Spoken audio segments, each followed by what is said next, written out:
Assalamualaikum warahmatullahi wabarakatuh. Dan salam sejahtera untuk kita semua. Saya tidak bosan-bosan berbicara mengenai kecepatan sepeda. Kenapa? Karena saya merasa ada salah persepsi di sebagian kecil pesepeda. Dari sekian banyak pertanyaan yang sampai kepada saya tentang kecepatan, hampir bisa dikatakan semuanya tentang komponen sepeda. Gear rasio berapa yang cocok untuk kecepatan? Apakah crank Holotech 2 bisa menambah kecepatan? Dan banyak pertanyaan lainnya. Memang tidak salah, komponen sepeda turut mempengaruhi kecepatan. Tetapi ada hal yang fundamental yang harus kita pahami tentang kecepatan.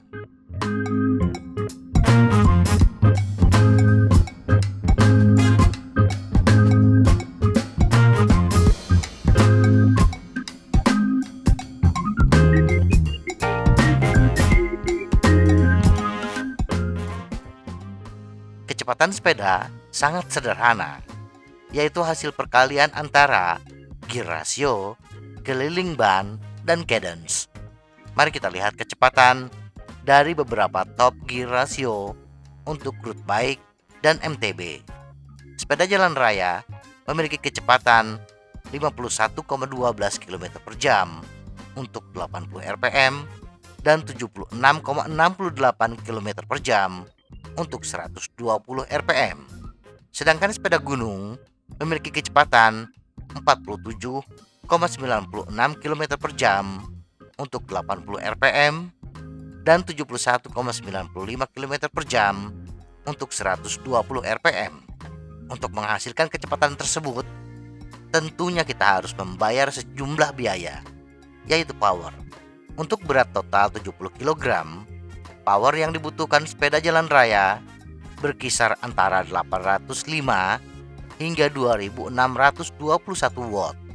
Dan untuk sepeda gunung, pesepeda harus mengerahkan tenaga antara 671 hingga 174 watt. Nah, dari sini mulai kita menemukan masalah. Power yang kita miliki tidak sanggup membayar harga dari kecepatan puncak. Bahkan untuk top gear rasio terkecil pun 50-11T dan 36-11T menghasilkan kecepatan antara 36 hingga 46 km per jam. Kita harus menguras tenaga antara 299 hingga 613 watt. Kita mulai menawar dengan menurunkan kecepatan sampai tuntutan power bisa kita sediakan. Misalnya power yang bisa kita kerahkan hanya 150 watt untuk durasi 60 menit. Maka kecepatan yang kita minta adalah antara 27 hingga 28 km per jam. Ada dua cara untuk menurunkan kecepatan, yaitu menurunkan gear rasio dan atau menurunkan cadence. Dari sini bisa kita pahami, dalam hal kecepatan, komponen sepeda tidak mempengaruhi terlalu banyak. Top gear rasio yang manapun yang kita pilih, kita bisa mencapai kecepatan yang kita inginkan, asal power yang kita miliki mencukupi. Jadi intinya adalah power atau tenaga. Bagaimana dengan komponen sepeda selain crankset dan kaset? Misalnya prehab, bottom bracket yang loncer, atau yang lagi tren, pulai keramik. Semua ini dikelompokkan dalam hambatan mekanik atau mechanical resistance. Dan tidak ada yang bisa menghitung secara pasti berapa pengaruhnya. Komponen mekanik yang paling buruk, rata-rata kita kehilangan power sekitar 5%. Dan bila menggunakan komponen terbaik, kita tetap kehilangan power sebesar 2%. Artinya, meningkatkan kualitas komponen mekanik, kita hanya menghemat power sebesar 3%.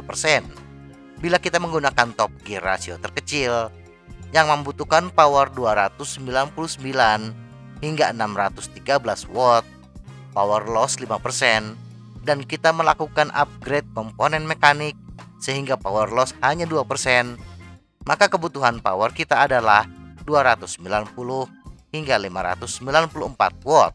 Masih jauh dari kemampuan kita. Bagaimana dengan berat sepeda? Mari kita ambil contoh power 299 hingga 613 watt. Bila bobot kita turunkan sebesar 10 kg, maka power yang dibutuhkan adalah 293 hingga 606 watt. Kesimpulan. Jadi, untuk mengejar kecepatan yang kita inginkan, yang paling utama adalah power. Adapun peran komponen sepeda biasanya akan kita butuhkan ketika berkompetisi. Selisih 1 hingga 2 watt sangat berarti dalam perlombaan. Jadi, mari tingkatkan power dengan cara melatih daya tahan dan kekuatan bersepeda kita. Abaikan dulu sepeda yang canggih bila kita tidak sedang berkompetisi. Semoga informasi ini bermanfaat. Tetap sehat. Salam goes.